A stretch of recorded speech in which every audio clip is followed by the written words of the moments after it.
Hey, just wanted to go. Hey, Courtney, I think. Just wanted to go live for two reasons. A, it's absolutely beautiful out. And B, I just had a really good conversation with one of my online sessions that I wanted to go over with you guys because I think it's a really good topic. Um, and if you guys are joining me, don't forget to like this video. And I'm also going to be giving a online training giveaway at the end of this video. So make sure you watch the whole thing. So today I want to, again, just one of those kind of spur of the moment type things. I got a cup of coffee. Lola is here.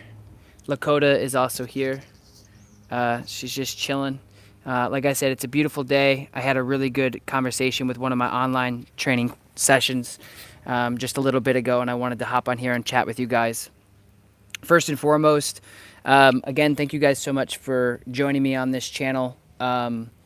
We're growing and growing and growing every single day, and I can't thank you guys enough for watching everything that I'm doing here on YouTube. And I think it's just really cool that we're creating the community that we're creating.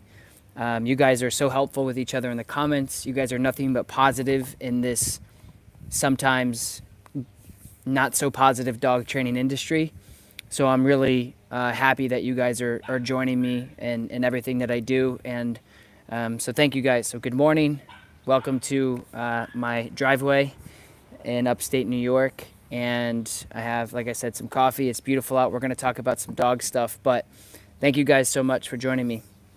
So my online session, guys, basically was going over the question that really sparked this was, how many times do I ask my dog to do a behavior, because they're finding a lot of very conflicting information. Look at Lola. She's like, yeah, answer that. A lot of conflicting information. And I wanted to discuss this. So, you know, I think as a dog trainer, or whatever you want to call me, when you're working with dogs, guys, it's very, very, very discretionary when you're working with the dog. Like, everything is very dependent on what you want to do. Now, in the dog training industry, you're going to find a lot of different people will have a specialty and be much like culinary school. I talk about this a lot. Dog training is an art. You add your special twist to it. You add your special whatever to it, and it's very it can change and evolve from different trainer to different trainer.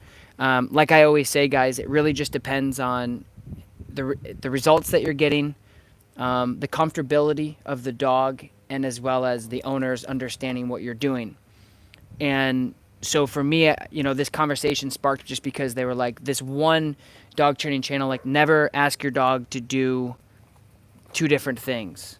Or I'm sorry, never ask your dog to say, like, for an example, if you ask your dog to sit, you should never ask them to sit again. And I know that some things are out of context in most situations on the, you know, on videos and things like that.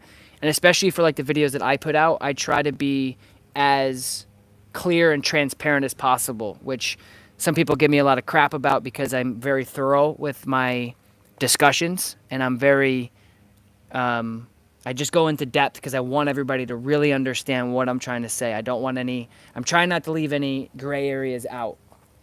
And so Coda's going to drag my phone off here because all she wants to do is play with this Frisbee. And if I throw it up there, she's going to find a way to get into the back of my truck and get this. She's insane.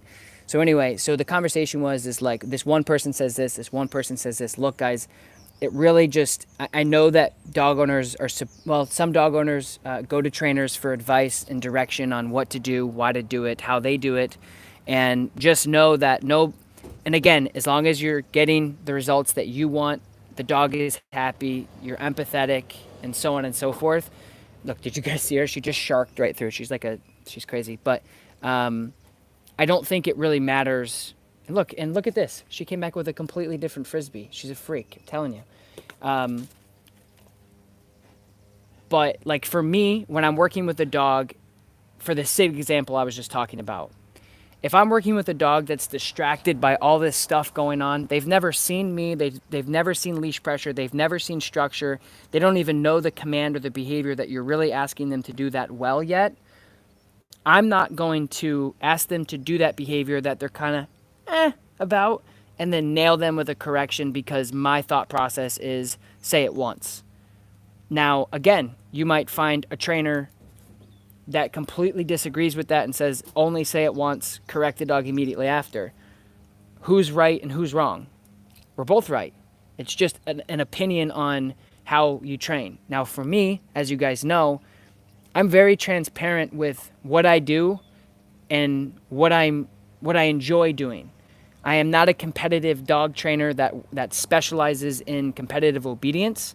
Therefore, when I'm doing obedience with dogs, my regimen and my structure is going to be entirely different from somebody who competes and that's all they live and breathe. And a lot of dog trainers also don't do dog training full time. They do it as a side, which means when they're in dog training, they're fully like in it. You know, they're really, really, really getting into it, which is great. But I just want to let you guys know that you guys need to like decipher what the best dog training is for you and your dog and your goals and accomplishments of what you need.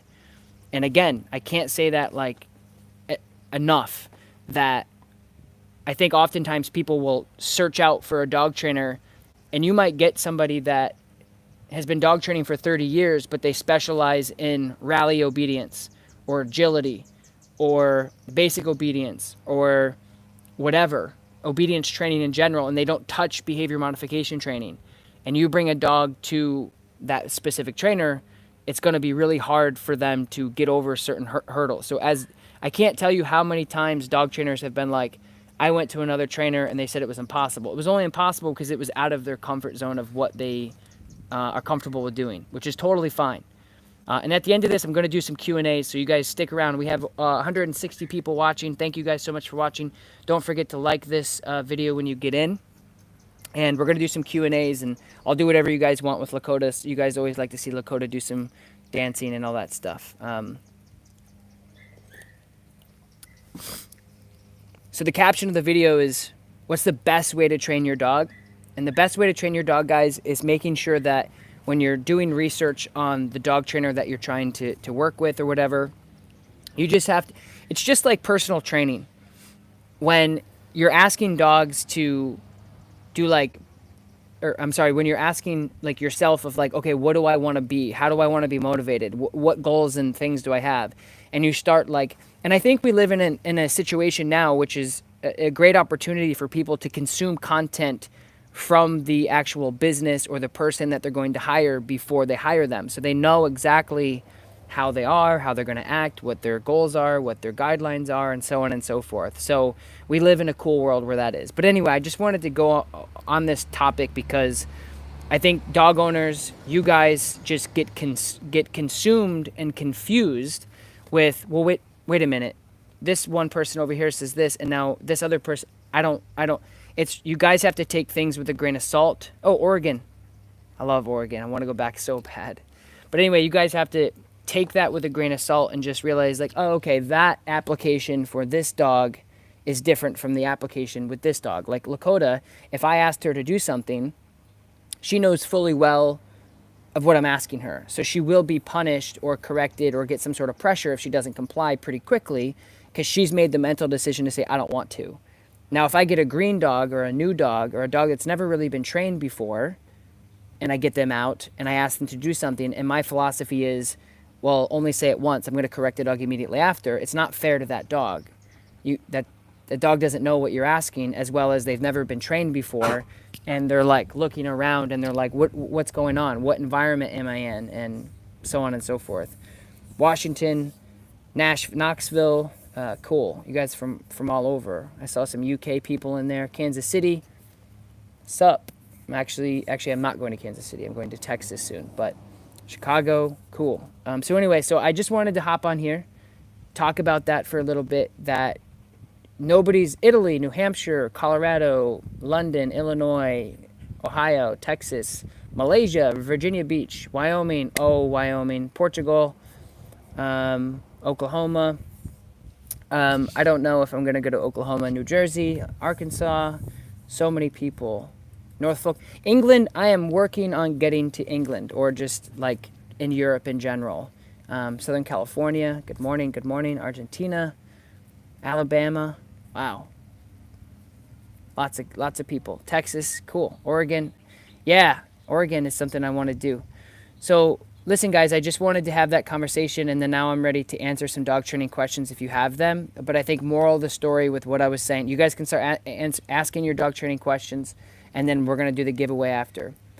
Moral of the story, guys, is there's a lot of different ways to do a lot of different things, and you just have to work with somebody who can get results and that you're comfortable with, and that's really what it's about. I mean, like I said, for me, I always tell people dog training is not a science, it's an art. You can't put like science and textbook regimens on animals because every single animal learns differently and every single trainer applies training techniques differently. So it's all about experience. We had this conversation in one of my podcasts with Michael Ellis recently about dog training certifications. And that's a whole conversation that we've had. So there's a lot to it. But anyway, I appreciate you guys. If you guys are watching this after, you're going to have an opportunity, probably better than anybody, to win. I'm going to give away 2 online sessions. They're going to be half-an-hour sessions. We're going to be giving a half-an-hour session away and then another half-an-hour session away, working with me just like this, except it's just me and you and not 200 other people. All right. Bug. Let's see.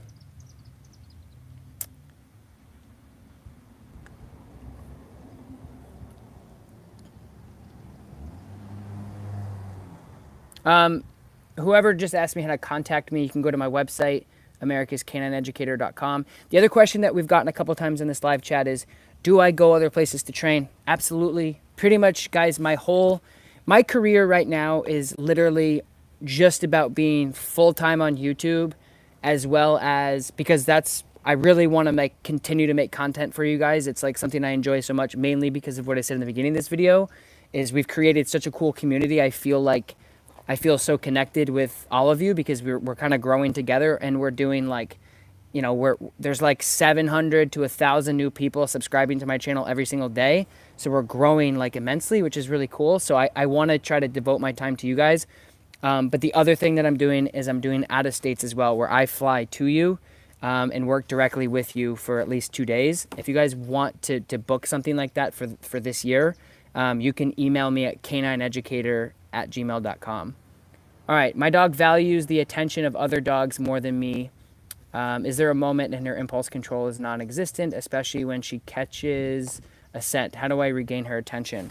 Well, if you watch my recent YouTube video on teaching a dog how to focus, there's 2 different things. Is you can't correct a dog for something they don't know what they've done wrong, right? So if you get a dog out and you're asking them to do something, here's the other thing too, is if you guys look at Lakota, obviously taking one of the 6 Frisbees she's thrown at me so far, I can get her attention. So I think to answer your question, you said that the other dogs are more valuable than you. Well, then you have to create more value and engagement with your dog. Sometimes that means literally teaching them a command to look at you and then giving them some sort of punishment for not looking at you in those times. But I also think being fair to the dog by offering them something more valuable while you're out.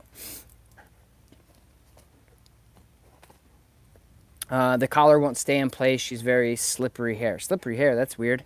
Get a tighter collar. My 11-month-old Roddy will not drop socks or towels or really anything. You can't play fetch with her because she will not drop it. That's a whole thing, but typically speaking, dogs who don't drop things think that they're not going to get it back. So with Lakota, I'll show you guys really quick. This is a good opportunity for me to do a little bit of improv training. So with Lakota, guys, let me show you what I've done with her. Yes. So I'll ask her to take this, right? And she wants to play tug and she's excited. But then if I out her, she'll drop it because she knows she's ultimately going to get a reward. What's that reward? Is she's going to get it right back. So this is the type of stuff you need to be doing with your dog for play. Dakota out. She drops it. And then she's like, okay, yes. Yes. Good. And I give it right back. Or out. Boom. And I throw it. So you have to recalibrate your relationship with your dog regarding an actual item that your dog plays tug with. teach them the out, give them right back. It's a form of resource guarding, honestly. The dog is resource guarding something that they don't think they're going to get again, which then ultimately can create a lot of issues down the road. San Diego, beautiful. I went to San Diego. Me, my film dude, Adam, and my girlfriend, Taylor, we went to San Diego. It was absolutely beautiful. We trained for like 3 days on Del Mar Beach, on a house on Del Mar Beach. And then we went to La Jolla and hung out in La Jolla a little bit, which was awesome. And we had a beer that I've been thinking about ever since. If anybody lives in California and can get me this beer, I will trade or even buy them off of you. It's a beer called Cali Creamin'. It's Cali, C-A-L-I, Creamin'. It's like a cream ale, like it's like a nitro. I have been craving that beer since I left California, and I'm literally thinking about booking a trip this fall to San Diego just to have that beer because it's so good. All right. Do you train guard dogs? Sometimes. We've trained some police dogs before and sold them. How can I help my anxious Akita Shepherd who is 1 year old and scared to do new things such as swimming? Great question. I think what you have to do is just take your time. Take your time, be patient, lots of positive reinforcement. It's just like with kids, when a kid gets on a bike and they're like, oh my God, I can't. You have to just do it in little small increments. And sometimes that means taking your time and being extraordinarily patient. Robert, you know that beer, so you must live in California. But being very patient during those circumstances and incrementally. So if it means like 1 foot in, 1 foot out, the next day, 2 feet in, 2 feet out, taking your time, huge.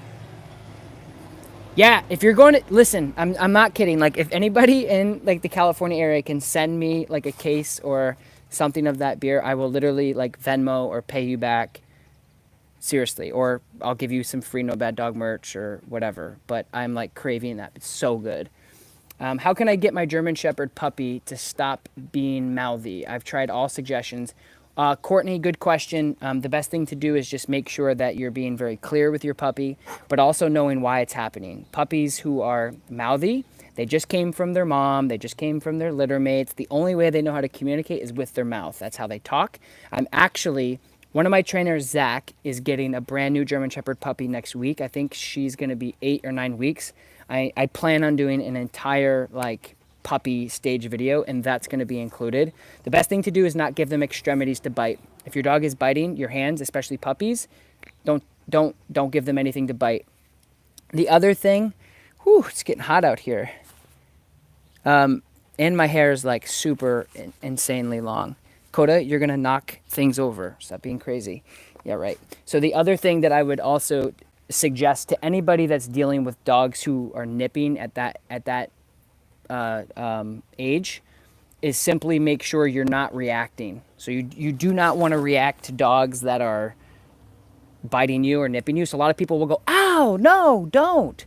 The puppy's like, heck yeah, I just got your attention. That's what I've been trying to do this whole time. So Lola is super, like Lola, my older dog, you guys know. She's like 16. I've had her since high school. She's so awesome. She's super good about correcting dogs. Actually, there's a funny story this morning, guys, about my St. Bernard. You guys know my St. Bernard Thompson, 150-pound giant dog. He's usually out here going in my face, but even right now it's like 60 degrees. It's way too hot for him. But he actually was like he was behind my door. Or no, I'm sorry.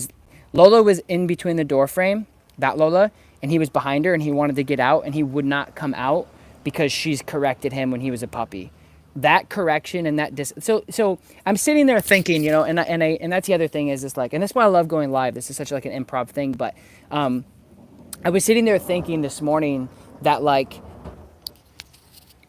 when she corrected my puppy Thompson at like that early stage, and now he's like obviously 150 pounds and she's not.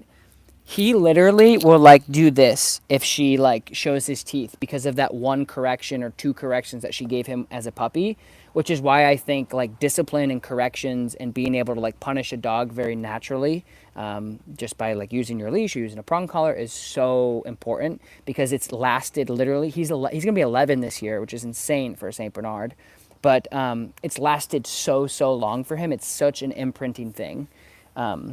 So anyway. Good question. If you guys are just getting here, we have close to 250 people watching, which is great. Good morning. Welcome to my live stream that I improv did. I'm going to go live on Instagram tomorrow with Brittany Matthews, which is she has steel and silver Mahomes, and we're going to do a Q&A tomorrow on Instagram as well. So anyway, if you guys are here, like this video. And if you guys want, I'll continue to do this Q&A.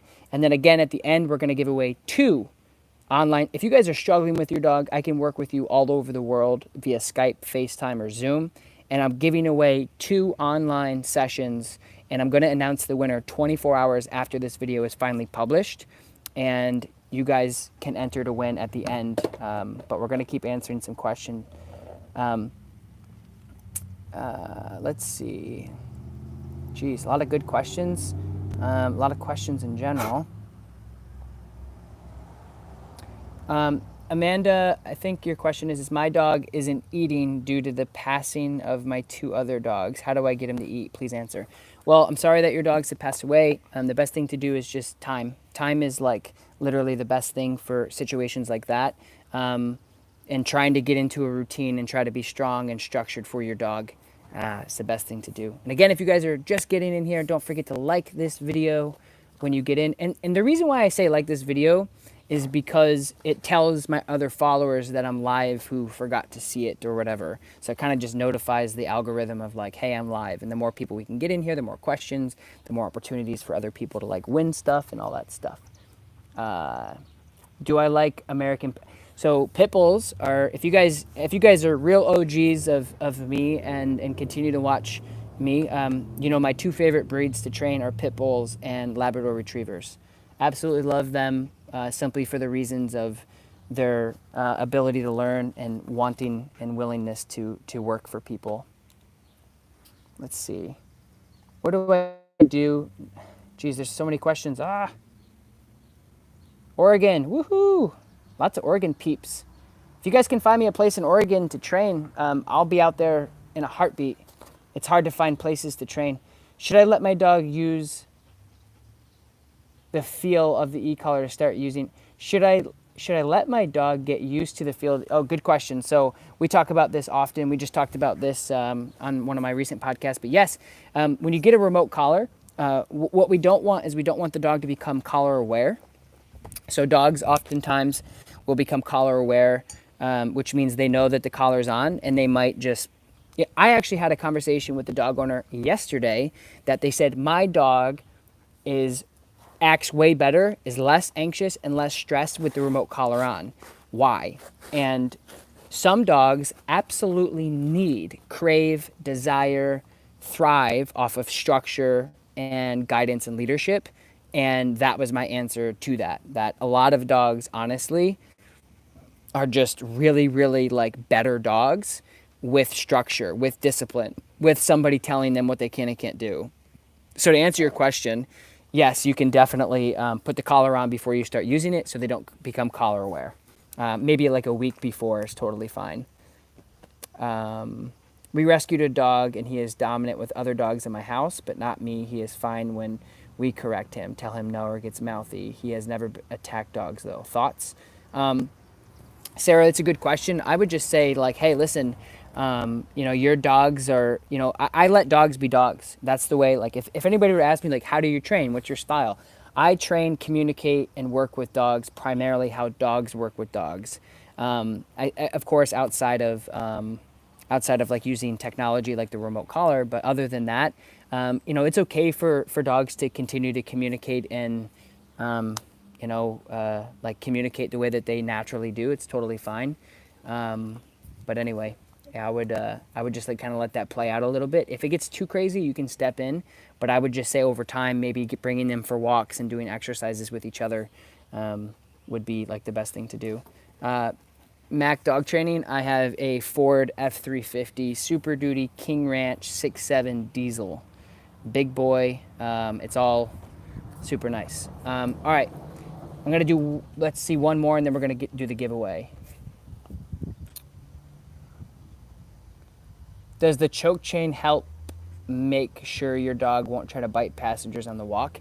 So any type of collar that we use on dogs, guys, is a reinforcement. So Yes, and also no. If you're not reinforcing the collar properly and marking to the dog that like what they're doing is bad, then yeah, that's not really gonna like completely stop that from happening.